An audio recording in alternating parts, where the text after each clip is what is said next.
Bismillahirrahmanirrahim. Alhamdulillah teman-teman, hari ini tahlilan hari kedua ya, dari semenjak kepergian ibunda saya tercinta, Marissa Haque, berjalan dengan lancar. Terus yang aku sangat-sangat bersyukur, meskipun emang pastinya ya masih dalam suasana duka ya, kita berusaha untuk tegar aja nih gitu. Tapi alhamdulillah banget, banyak kayak masya Allah ada teman-teman semua pada datang, kerabat-kerabat, saudara-saudara, bahkan teman-teman ibu zaman kecil tuh mereka pada cerita dulu ada teman ibu segengnya di Palembang gitu kan, saudara yang udah lama nggak ketemu karena kesibukan masing-masing gitu, terus mereka malah cerita gitu, aduh Bel, kita tuh nyesel loh kenapa giliran ibu udah meninggal, kenapa harus nunggu nggak ada dulu baru kita bisa ketemuan kayak gini gitu. Coba kalau nggak ada kayak gini kita akan sibuk hidup masing-masing aja gitu. Jadi kayak aku banyak banget dapet hikmah sih dari tahlilan ibu hari ini tuh, kayak apa ya, silaturahmi tuh ternyata penting banget ya guys, bukan cuma silaturahmi antar pertemanan aja, tapi ternyata keluarga juga harus dijaga gitu, minimal seeing each other aja gitu, terus kayak nanya gimana kabar lu gitu kan, lagi sibuk apa gimana gitu, bukan untuk saling ngebandingkan atau ngegunjing, cuman just to make sure that kita masih sehat dan bisa silaturahmi. Itu aja tuh ternyata mahal banget loh guys, karena giliran orang itu udah nggak ada gitu ya, yang kita bisa lakukan biasanya ya nyesel gitu, karena itu cita-cita yang tadi aku dengar ke saudara dan teman-temannya ibu gitu, aduh kenapa kita baru kesini, baru main-main kesini setelah ibu nggak ada gitu, dulu waktu masih hidup ibu kita kemana aja gitu. Jadi kayak ya, nah penyesalan kan memang selalu datang belakangan ya. Kalau datang duluan kan namanya pendaftaran ya nggak sih. Jadi aku mencoba lucu. Sorry. Jadi kayak mungkin hikmah dari aku ketemu sama yang datang tahlilan hari ini tuh jaga dan pererat silaturahmi sih. Jadi jangan nunggu orang yang nggak ada dulu. Tapi selagi kita masih hidup, insya Allah juga masih sehat. Kalau ada kesempatan untuk silaturahmi sama keluarga, saudara, teman-teman, lakukan guys, karena umur nggak ada yang tahu kapan ya. Jadi selagi kita masih sehat, manfaatkanlah waktu yang kita punya ini untuk berbuat kebaikan dan silaturahmi sebanyak-banyaknya. Di malam kedua ini Bapak sendiri seperti apa? Masih pukul, masih menangis?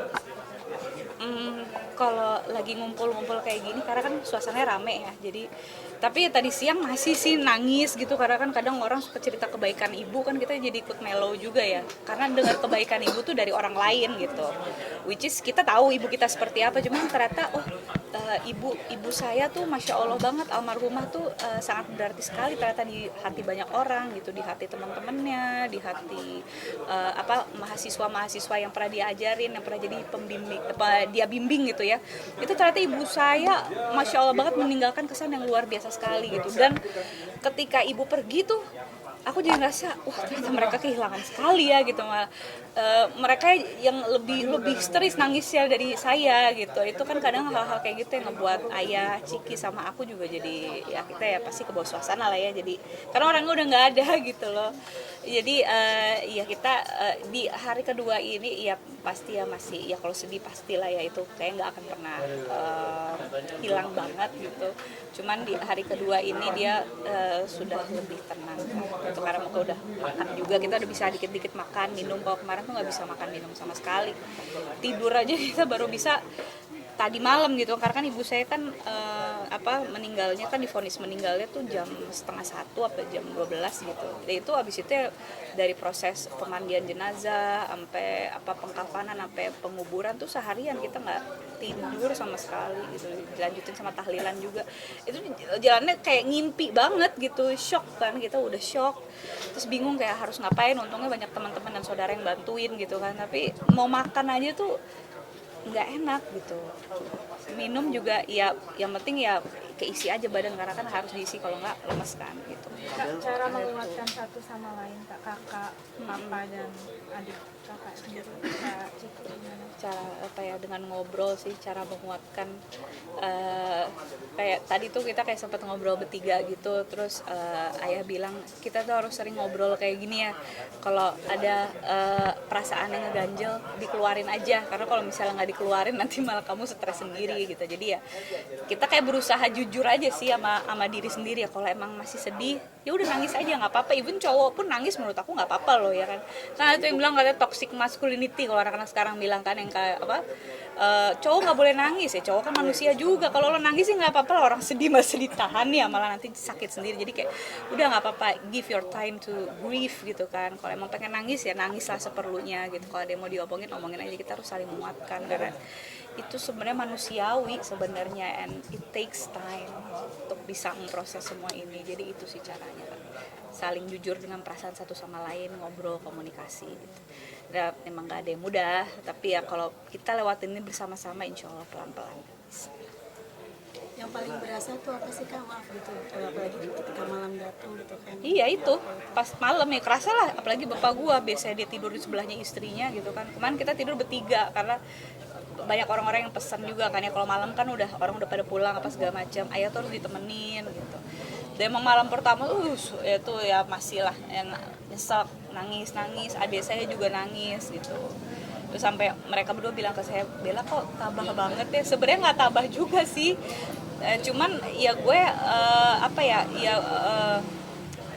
aku emang harus berpikir jernih aja gitu. Dan aku tidak bisa melakukan ini sendiri ya kan, kita ya sekarang tinggal ayah, Ciki, aku, kita cuma tinggal bertiga aja, jadi kita berusaha untuk kompak dan saling ngebantu aja. Saya sendiri juga sebenarnya sebelum ibu meninggal tuh moodnya tuh dalam sebulan terakhir ini kayak udah nggak enak gitu. Aku nggak tahu firasat apa, mungkin ternyata ini firasat kalau ibu tuh mau pergi kali ya. Cuman kan pada saat sebelum kejadian kan aku nggak ngerti itu apa. Aku mikirnya ini mungkin mau haid aja kali, mau haid jadi saya punya mood tuh hancur gitu. Jadi nggak mikir macam-macam gitu.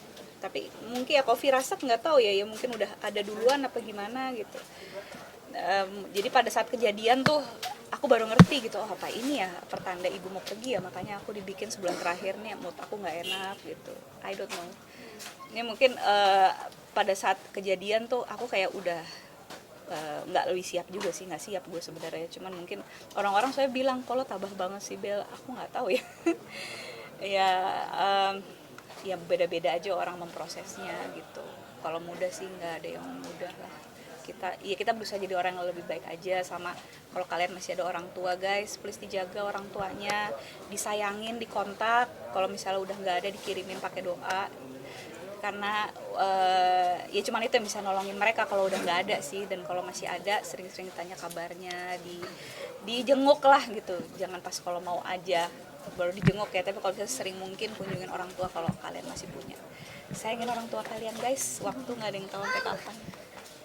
Itu sih banyak sih pelajaran, ada hikmah yang diambil ya.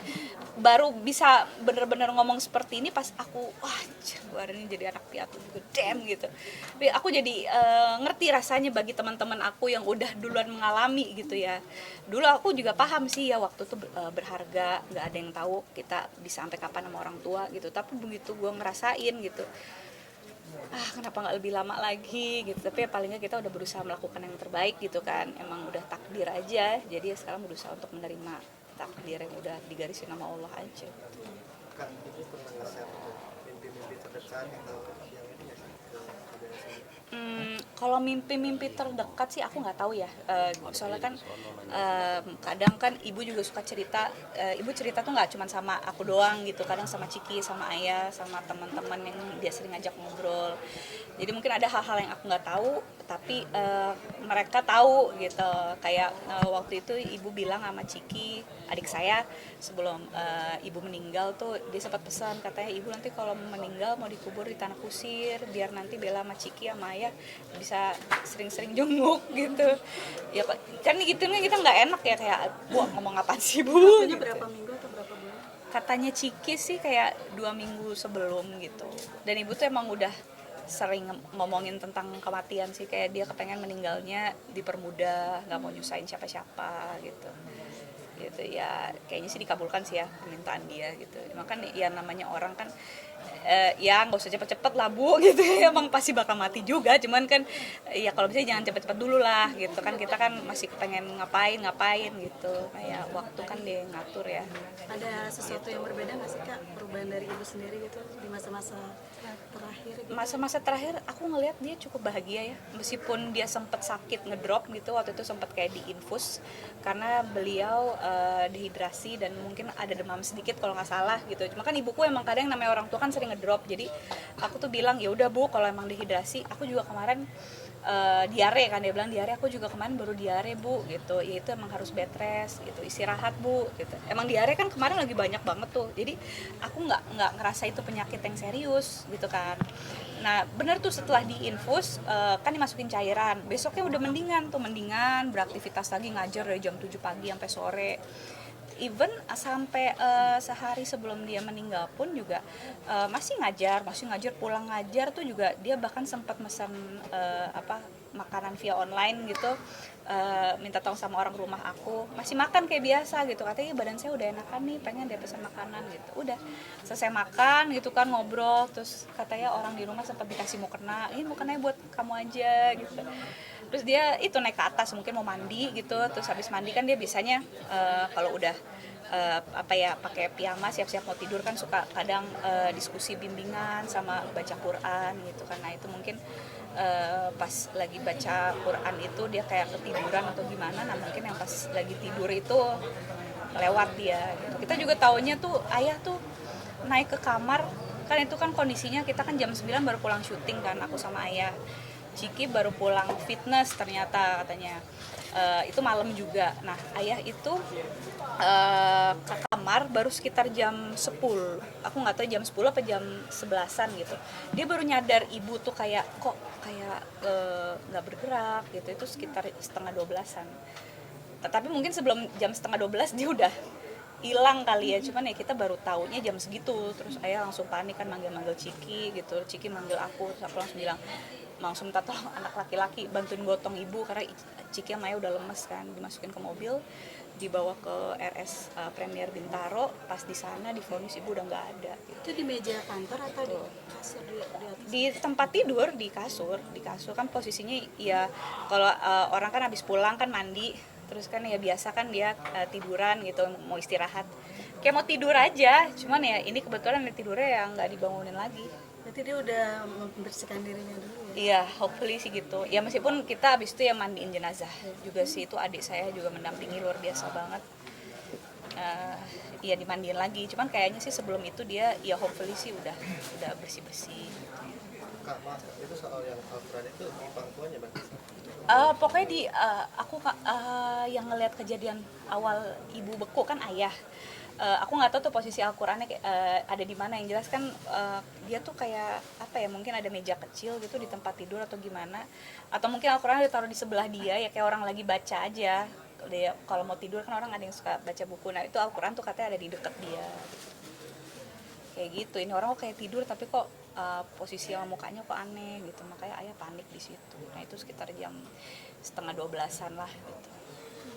Iya, feeling aku sih sebelum itu ya, sebelum itu kayak dia udah pergi. Katanya udah membiru. Iya, katanya gitu.